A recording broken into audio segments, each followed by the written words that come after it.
Spirit. Amen. You sit down.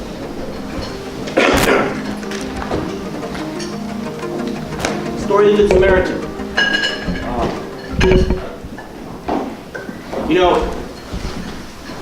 Perhaps one of the greatest reasons that Christianity has survived so long and thrived and, spread across the world is precisely because of stories like this. It's the power of stories. I mean, this is what's compelling about the gospel, is that the stories in them, right? The parables and the stories that are there, they get it right. They get it right about human experience and condition. And that's why a religion or a faith or a philosophy or anything sort of succeeds, is because it gets the story right. It's able to, it tells a story that's so true that it preserves and is carried on through history. And so that's why you have the Good Samaritan. I mean, the Good Samaritan is a story that even someone who is barely familiar with Christianity will know that story. Why? Right? It's because everyone remembers it and they tell the story. Why? Because it's true. And so I want to talk a little bit about the power of stories that are true. And so in this particular case, we have this man, and he comes to Jesus and asks him, what he needs to do to be saved. And what does Jesus say? He says, love the Lord your God, and he says, and love your neighbor as yourself. And then he says, who is my neighbor? Okay, what other story? What? Just as a side, what other story in the New Testament does this sound like? This is very similar to another interaction that Jesus has in the Gospels, where someone comes and asks him what he has to do to be saved, and Jesus gives him pretty much the same answer, right? And the rich young ruler, right? And this is very similar to the rich young ruler, and he gets basically the same answer as the rich young ruler. And in both cases, both men, the Scripture says that man wants to justify himself, right? And then he proceeds to ask a follow-up question of Jesus on his statement, right? And so, Jesus gives what's called like the golden rule, right? Like love God and love people as yourself, right? This is sort of, in other places in the New Testament, Jesus says, this is, like, on all this hangs the law and the prophets. Like, this is basically the summary of the entire Scriptures. You can put down to, like, love God, love other people as yourself, right? In this case, it uses the word neighbor. In both cases, both men ask a follow-up question, and it's hard to, and in both cases, there's perhaps different motives for why. And it says they want to justify. And this word justify, when we hear the word justify, usually we think, well, I'm feeling guilty, and so I want to prove myself right? When you want to justify yourself, it's like you want to give an excuse for yourself in some way, right? That what you're doing is actually okay, and you probably feel that other people are judging you in their minds, so you're going to go speak up and justify yourself. But it could mean that, but the word justify, it comes from the same word justice, right?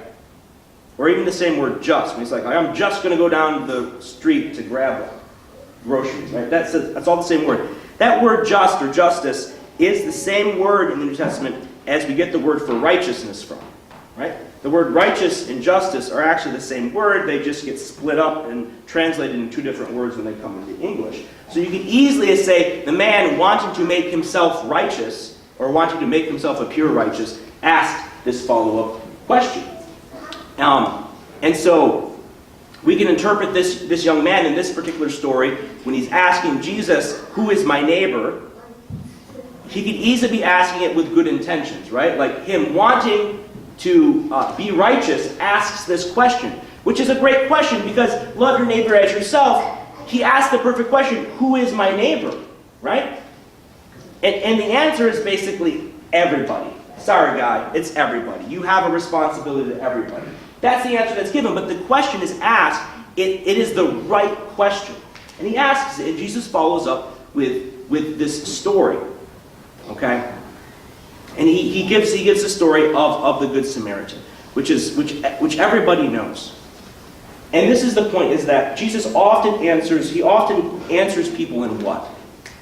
Right? He could have easily just said what? Like, everybody's your neighbor, Don't make excuses for not helping people. Go on and be a good guy, right? He could have said that, right? But he didn't. What did he do? He gave the man a what? A story. He gave the man a story. And it's because stories are far more powerful. You and I, our brains are wired to operate in stories. Okay, so when we have experiences in the world, we experience something, what do we do immediately? We start turning our reality into stories inside of our own minds that we tell ourselves. And these stories that we tell ourselves in our minds are very powerful. They shape the way that we see the world, the way that reality appears to us. Okay? I mean, the way you think radically shapes your world around you. And as an example of this, I mean, it's long known. Talk to any sort of mental health practitioner, and they'll tell you very clearly that mental illness is it's very largely contingent upon cultural factors and the way people view reality. So certain mental illnesses don't exist in certain cultures because those people tell themselves different stories about how the world is. Certain things just don't exist. Mental illnesses and other mental illnesses do exist in other cultures that are different from us. And it all has to do with how you're thinking. So the way you think, the stories you tell yourself, shape the way you experience the world, quite literally. And so stories are very powerful. And when you've ever heard like a good storyteller, like sometimes we have friends, right? This guy is a good storyteller. We always like listening to his stories. What makes a good storyteller is they're able to take the facts, right? The world that happens around them. And they're able to somehow make it better in some way, right? And there's a, if they're a good storyteller, right? They're probably embellishing, they're probably exaggerating, and they're probably changing a little bit of the way things happen, but the story's good, right? And we all like it better than what actually happened, okay? If they're a bad storyteller, well then they're just a liar and deceiving you. But there is something about the story itself, right? Which isn't verbatim exactly what happened. And that's a good point, because storytelling, a good story, is not just a documentary that's saying, it's just like a recording, that's just recording exactly what happened. A good story is interpreting, right? It's giving interpretation and meaning to what happened. And so it's going to be a little bit different than what actually happened. And the point is that it's actually telling you something that's more true than the raw facts of what happened. And this is what's important about stories, is they actually tell you something different, right? So if you just have facts, they don't tell you certain things, right? They don't tell you how you should live. They don't tell you why this happened. They don't tell you how you should feel about it. And they don't tell you what you should do. They're just facts. And a great example of this is, and not to make any political statement, but if you look at the recent, elections in politics, people win elections because they have better stories. Okay? They have a better story. And they win. Because people like the better story. They don't vote, right? We don't vote. We don't believe people. We don't follow people because they got better facts. Okay? Maybe we should, but we don't. That's not how we work. We operate on better stories. And if someone's got a better story that makes more sense or that just feels more truthy to us, okay? We believe it. And that's probably because that's the way you and I are wired. We're wired to listen to stories and to take them and make them the stories that we say. And so in this case with Jesus, we get the story of the Good Samaritan. And this story tells us something so universally and deeply true about what it means to be a human being.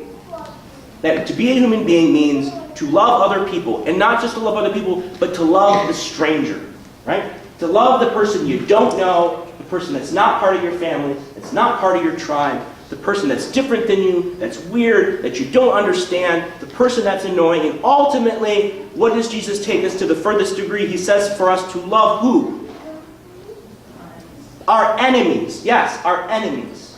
Right? He takes it to the furthest degree. And in this case, you have the Samaritan who's helping a Jew, and they are what? They are enemies.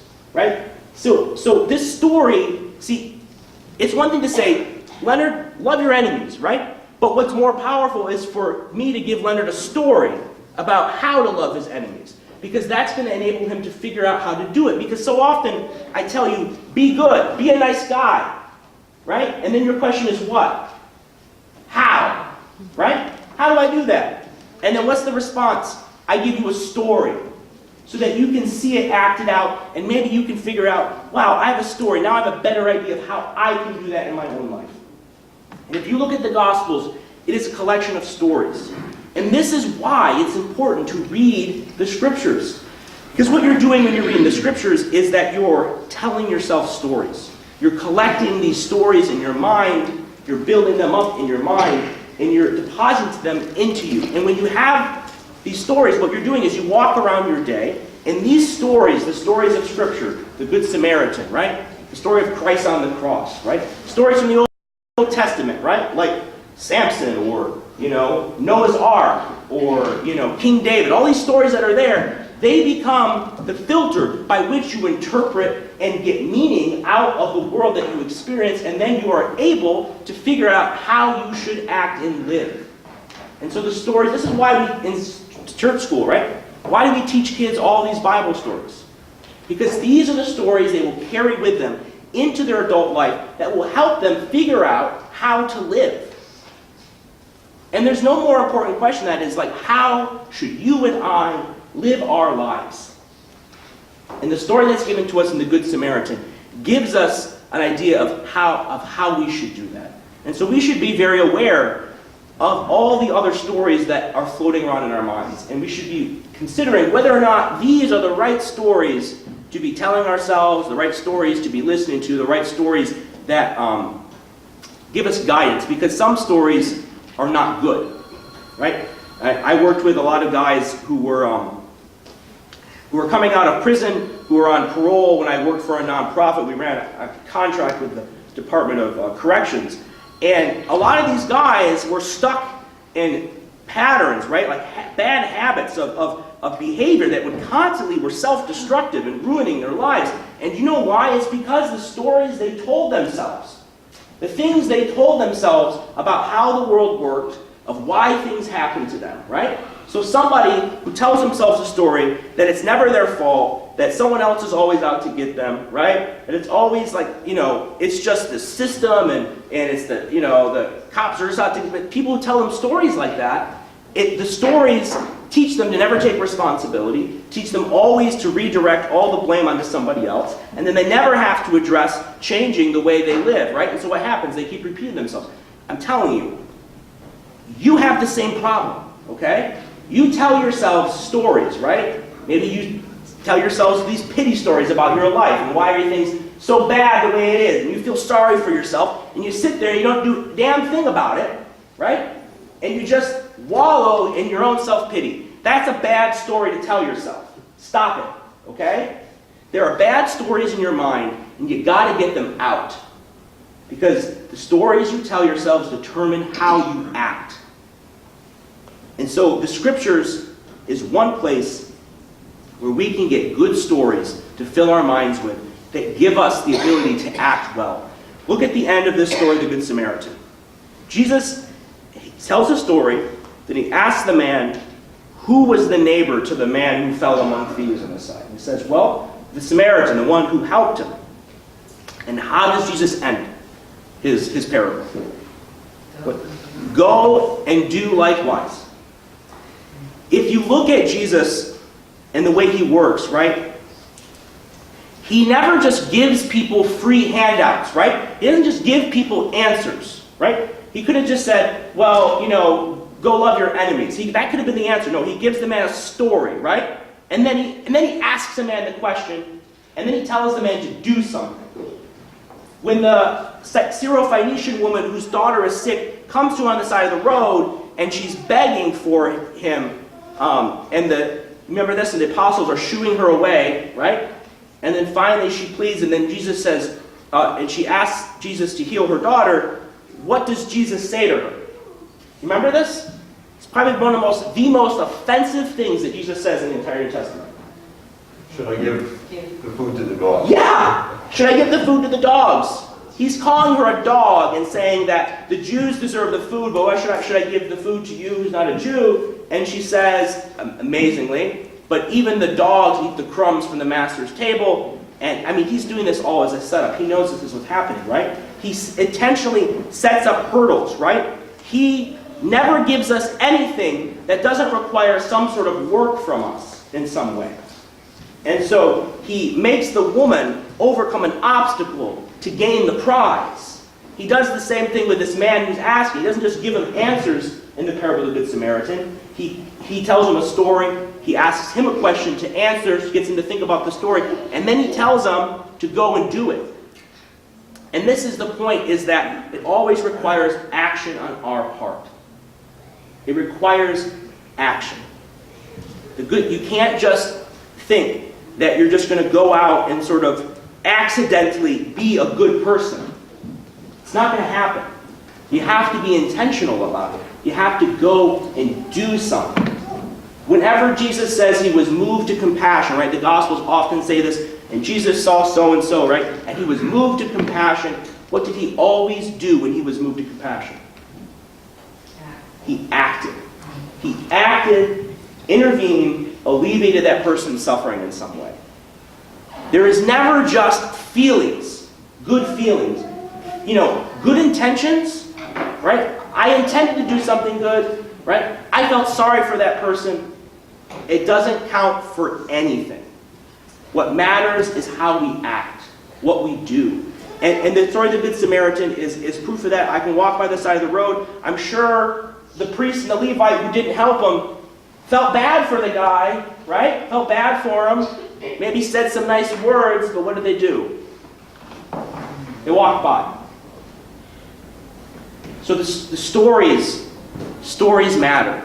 They tell us how we should act. They enable us or disable us in how we should act rightly.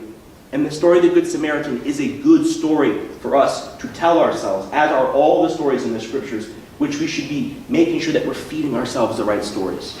And to make sure that we're acting on those stories and acting those stories out in our own life. Stories aren't just things for kids, right? They're how we all work and operate and think. And this story is a beautiful story. It's about how love is not a feeling, it's an action. And it doesn't know any limits. And that's good news. Glory to Jesus Christ. Glory.